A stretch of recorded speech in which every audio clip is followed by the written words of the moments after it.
Stay with me because I'm going to take you to the magnificent sights of Luray Caverns.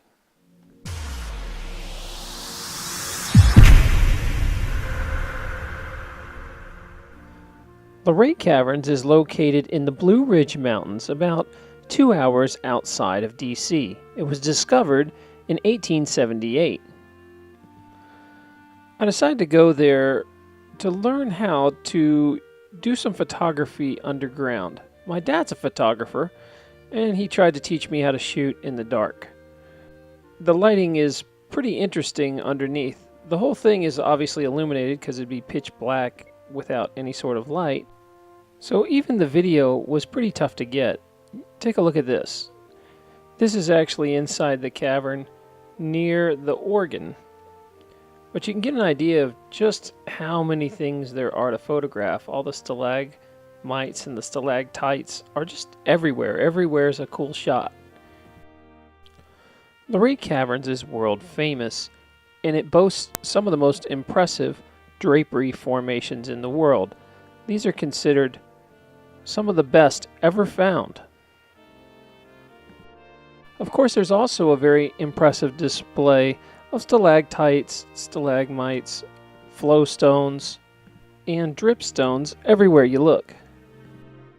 The part of the cavern that you can actually walk around is about 1.5 miles, and it takes anywhere from 45 minutes to an hour. Now, they will chase you out.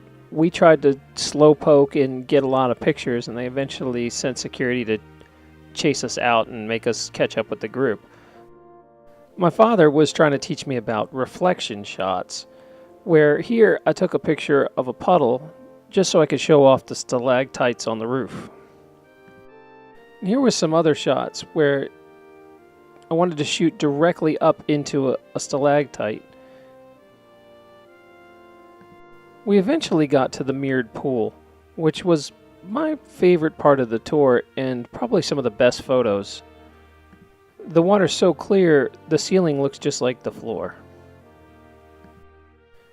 The video's a little deceptive because the water looks really deep, but it's only about a foot to 18 inches deep from a spring that runs in and then goes down the cavern.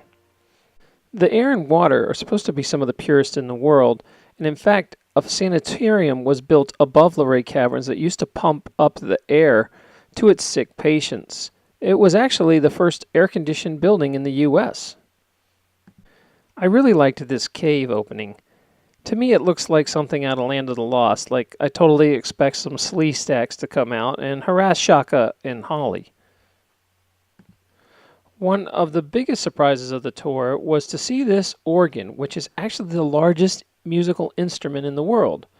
It uses percussed hammers, kind of like a xylophone does, to strike the correct size stalactites hanging from the ceiling, which put off kind of an eerie tone.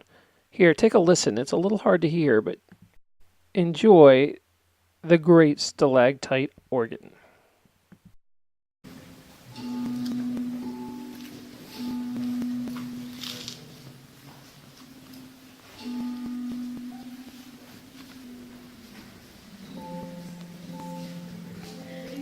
Even with the volume enhanced, it was still pretty hard to hear that.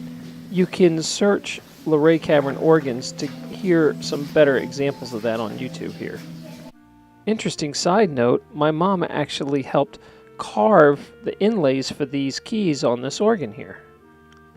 They also have a wishing well where you throw coins into this pool. Every few years they fish all the change out and donate large amounts of money to local charities. As a kid, my favorite part of Luray Caverns was the fried egg formations. You used to be able to rub them for good luck, but I don't think they let you do that anymore. Anyway, they look just like a caveman fried some eggs and they petrified. Luray Caverns has lots of fun stuff to do above ground too. When the weather's good, you can go out to the garden maze. Now the garden maze is actually pretty big, and it's made up of 1,500 dark American arborvitaes. The maze is actually pretty hard. I got lost often, but it was a lot of fun. They also have a museum of old cars and carriages, as well as spotlighting the local history of Luray. Luray was a great deal of fun, and if you get the chance, bring your camera and go. Don't forget, if you haven't subscribed yet, please subscribe to my channel. Also, give this a thumbs up, a like, a share, or if you have something to add, remember to comment below. Thanks. Also, don't forget to stop by terranlupo.com. I have up videos that you can't see anywhere else. Currently, I have one on carnivorous plants and also how to make your own mead. All you have to do is go over and sign